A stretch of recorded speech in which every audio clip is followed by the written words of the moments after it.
So today we are beginning with the design part in our lecture series on design of steel structure based on Indian code. And at first today we will look at the design of a square pipe purlin. So we will look at some manual calculations on how to design purlin.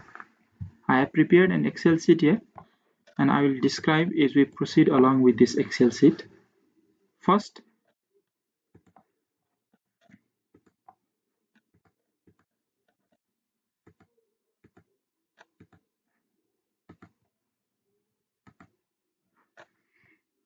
let's see here, this spacing of truss 3.375 meter. We have taken the spacing to be 3.375 meter. Here the spacing between our trusses is different, so we took the maximum spacing between any two of our truss, and that maximum spacing was 3.375 meter. The span or the length of our truss is 6.77 meter. That means this length of our truss is 6.77 meter. The slope of our truss is 21.21 degrees.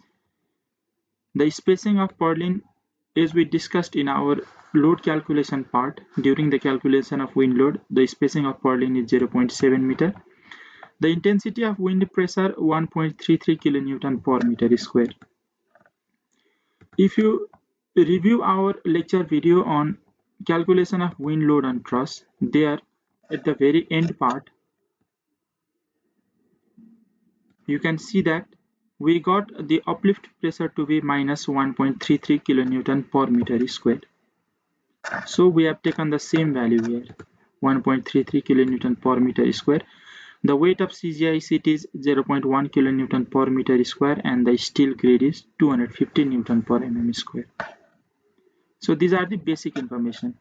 Now let's come to load calculation and load combination. First, the magnitude of wind load is given by intensity of wind pressure into spacing of purlin. That means this 1.33 kilonewton per meter square into 0.7 meter, which you get to be 0.931 kilonewton per meter.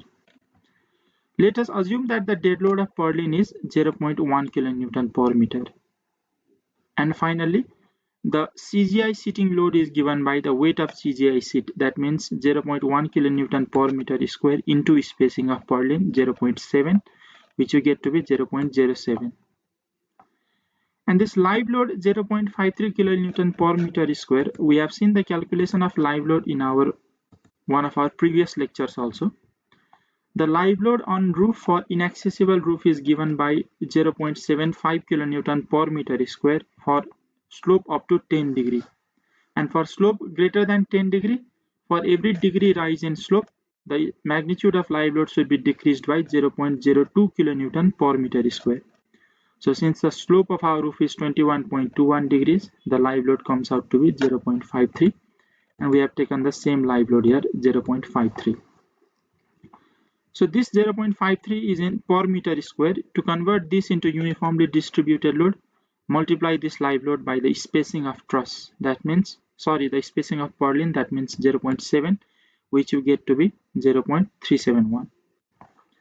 So this is our total live load here, 0.371, and total dead load you will get by adding these three loads here, dead load of purlin and CGI sheeting load.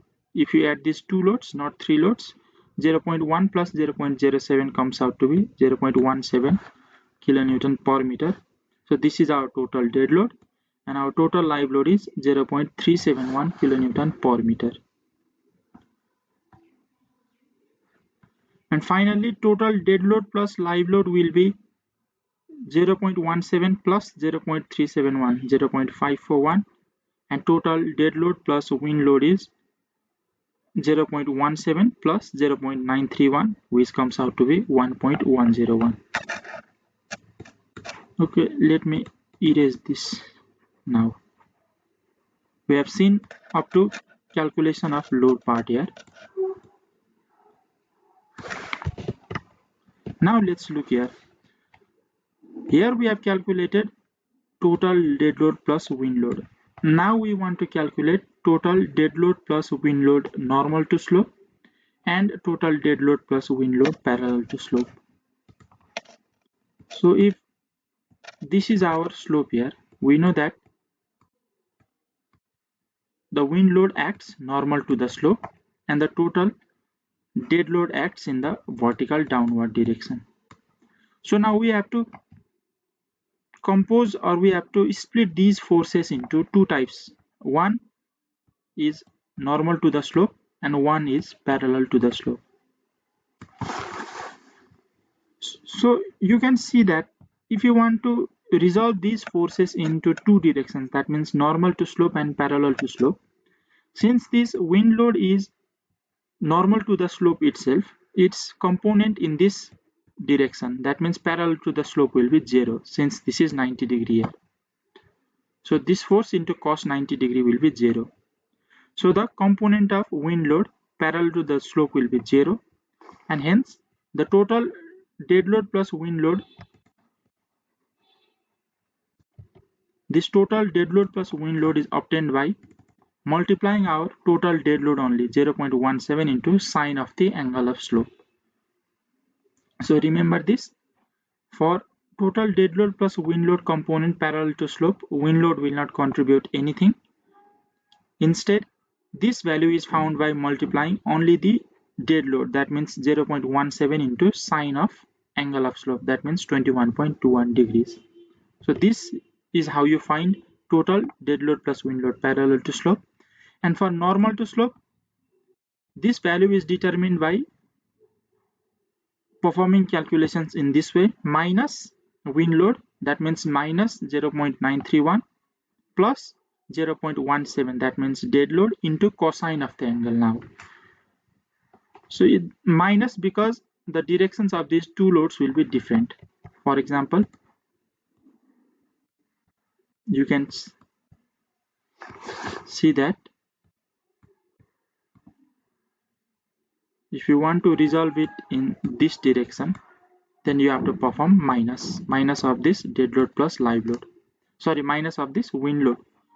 So minus 0.931 plus 0.17 into cosine of the angle of slope gives us total dead load plus wind load normal to slope. So after performing this, our load calculation and load combination is complete here. We have two load combinations now. One will be dead load plus live load and another will be dead load plus wind load. First, let us check for load combination dead load plus live load. So here what you have to remember is we have given these two notations here, z-axis and y-axis. If this is our I section, then if you take any section which is parallel to these flanges, then that will be called z-axis. And if you take any section which is normal to these flanges, then that will be called y-axis. This notation is given considering this I channel and C channels, because generally what happens is in slope you can find this type of C channels being used as purlins here. So in case of this C channel, or in case of any square pipe like this z-axis means which is parallel to this slope. This will be z-axis. And if you consider any axis which is normal or perpendicular to this roof slope, then that will be called y-axis. So our load normal to z-axis, let's see here. Now let me just erase this. Now load normal to z-axis is given by, since we are checking this for dead load plus live load combination, load normal to z-axis will be given by this total dead load plus live load, that is 0.541 into cosine of the slope of the roof, that means cosine of 21.21 degrees. So in this way you get the WZ value to be 0.504. And similarly, load normal to y-axis we get by multiplying this total dead load plus live load with sine of the angle of slope, that means 0.541 into sine 21.21, which comes out to be 0.381.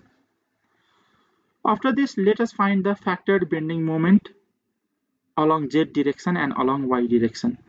So the value of our bending moment, factored bending moment, will be given by 1.5, which is our load factor, into WL square over 10. Here W means these two loads WZ and WY. L means the length of our purlin. So since the spacing of truss is 3.375 meter, this will be the length of our purlin. And using this value, you can first calculate factored bending moment MZ, which means 1.5 into 0.504 into length square divided by 10 comes out to be 0.862 kilonewton meter. Similarly, to calculate My, use this value of Wy. Length will be the same. Use Wy in place of this y, then it comes out to be 0.325 kilonewton meter. And finally, shear force is calculated as WL over 2.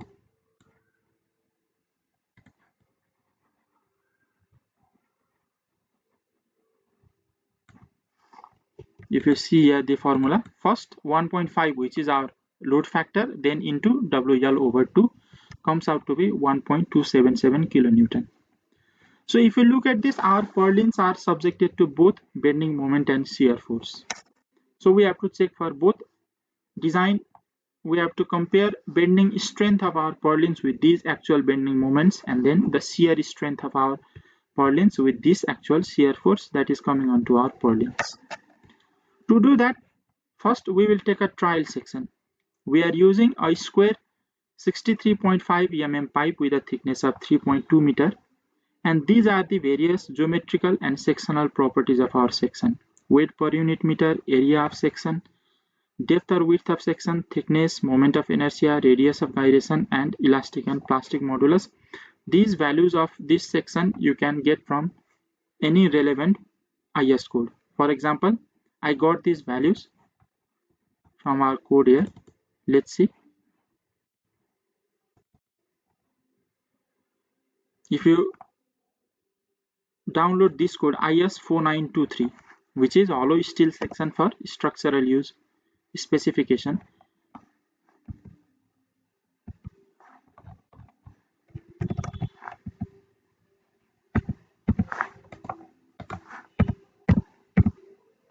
This IS4923, then you can find given there in this tabulated form. You can see here dimensions and properties of square hollow sections. So we have different hollow sections list here and the corresponding dimensions and properties on this right hand side. So I suppose the trial section here 63.5 mm square pipe and its properties are given here. Now let's first check in which classification does this section belong. For example, if you look at IS 800 code, which is our code for structural steel, let me open that code here. In this code is given here, I think table 2 here. For example, table 2 we have limiting width to thickness ratio, and this table 2 helps us to classify our section into different types such as plastic, compact, semi-compact. So for our square hollow section, let's see here. Here we have circular hollow tube including weld type subjected to moment and axial compression. We have different values here.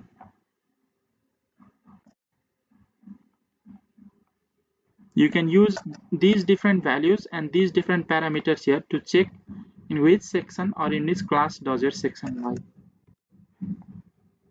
In our case, first we find the depth to thickness ratio. That means depth is 63.5, thickness is 3.2. This depth to thickness ratio comes out to be 19.84. And then we find the value of this mu, which is given by root over 250 by Fy. Fy is also 250, that means yield stress of our material 1. So 42 mu square gives 42. Now since d by t value or d by t value is less than 42 mu square, our section is plastic. We have used this option here. If you look here, for this tube here, we have to find d by t value, and if d by t value is less than 42 mu square, then it lies in class 1, which is plastic. So after that, now let's check for shear capacity and moment capacity. To check for shear capacity, you have to check this clause here, 8.4 in IS 800 2007. So what clause 8.4 says is that first, the factor design shear force in a beam should always be less than or equal to the design strength. That means design strength of our beam should be greater than the shear force that is coming onto our element. Of course, strength should always be greater than the force coming onto that element. So this design strength is calculated as Vn by gamma m naught. Gamma m naught is partial safety factor against shear failure, which is given in table 5.4.1 in this same code IS 800, and there you will find its value to be 1.1, and the value of this Vn is given by AP. Vn is equal to Vp given in 8.4.1, and Vp means AV into Fyw divided by root over 3. AV is the shear area, and this shear area you can find by using this clause here, 8.4.1.1, which says that we need this here,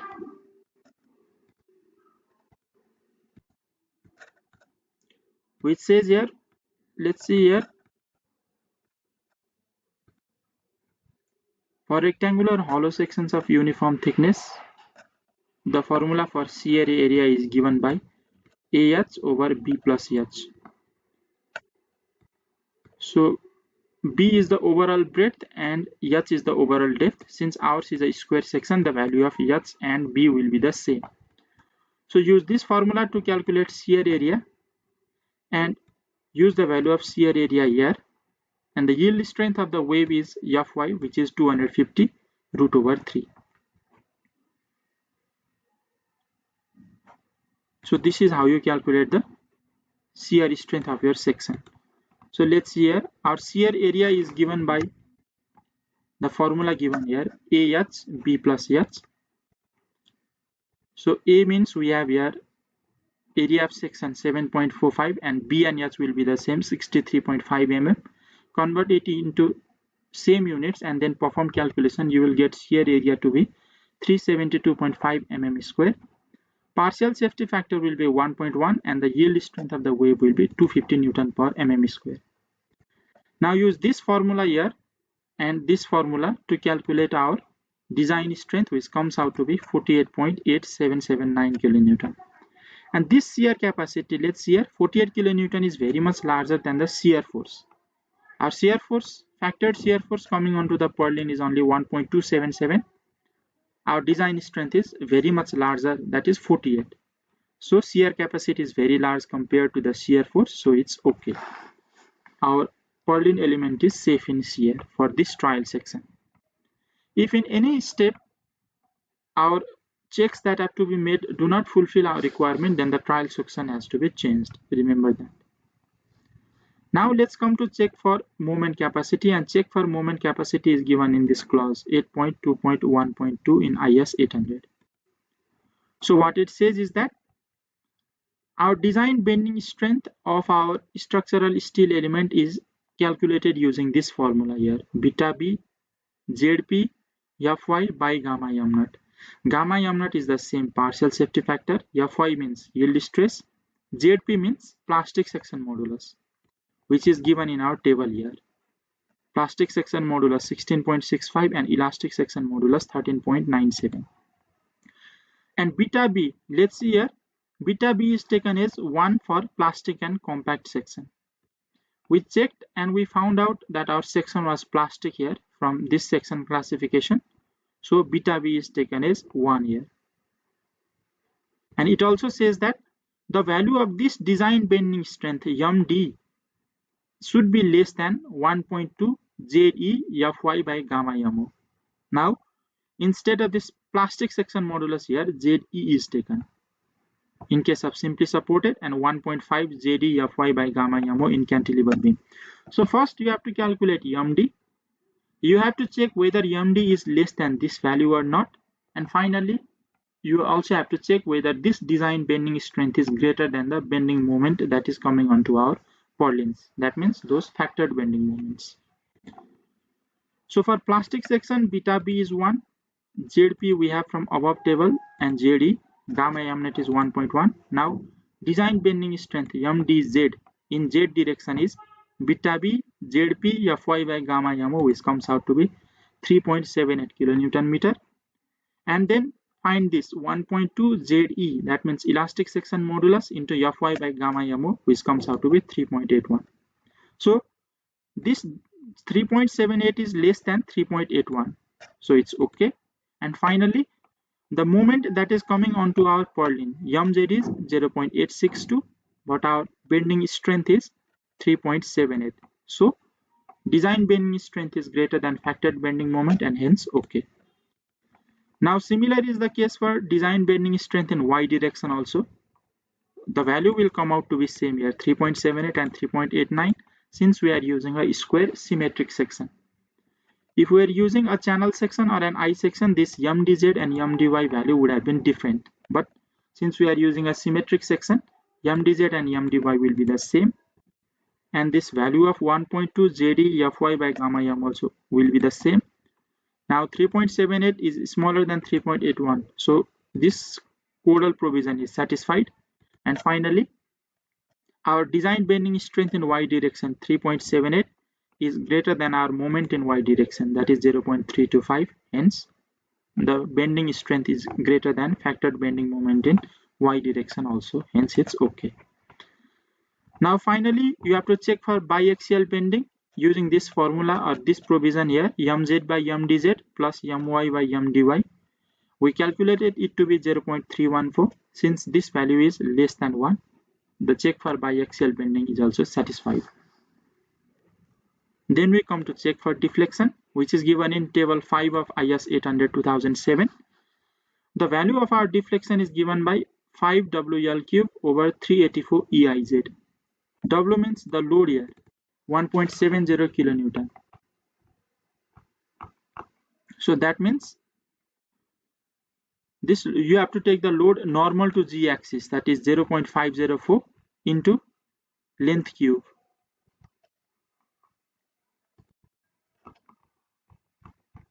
Into, sorry, not length cube here, spacing of truss. So 3.375 into 0.504 comes out to be 1.70. Length L means the length of our purlins, which is 3.375 meter. E means modulus of elasticity of steel. Take the value as 2 into 10 to the power 5 Newton per millimeter square, and the value of this moment of inertia is given in this table here, 44.35. Convert all of these values into same unit and then perform this calculation here. The deflection comes out to be 9.61 mm. Our allowable deflection limit is L by 150, which is given in table 5 of IS 800. That means 3.375 meter divided by 150 comes out to be 22.5 mm. Since our value of deflection is lesser than the deflection limit, the check for deflection is also satisfied, and hence okay. So all of these calculations that we did till now were done for the load combination dead load plus live load. You can do similar calculation for our dead load, for our load combination of dead load plus wind load. Calculate load normal to Z axis in the same way and load normal to Y axis. So load normal to Z axis will be the same value of this load here.